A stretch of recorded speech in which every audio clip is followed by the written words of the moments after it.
Šampiónová polievka s kokosovým mliekom. Toto je tiež jedna z tých ľahkých polievok, ktoré celkom často varím. Nakrájame si cibulku, červenú papriku, šampióny, všetko teda čo najdrobnejšie. Pripravila som si cesnak, petržlen, vegetu a čierne korenie. Do oleja som dala olej. Na tomto oleji som začala postupne restovať cibulku, ale treba ju najemnučko nakrájať, aby vám vlastne neplávali kúsky cibule. Potom som tam pridala červenú papriku, spolu som to restovala, aby aj tá paprika trošku zmekla.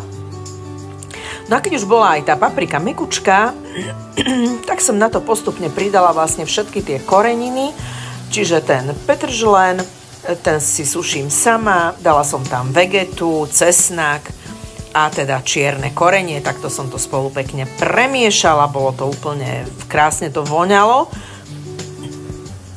No a potom som do toho nasypala tie šampióny, ktoré som potom vlastne v tejto zmesi cibule a tej papriky dusila. Nevarila som ich hneď.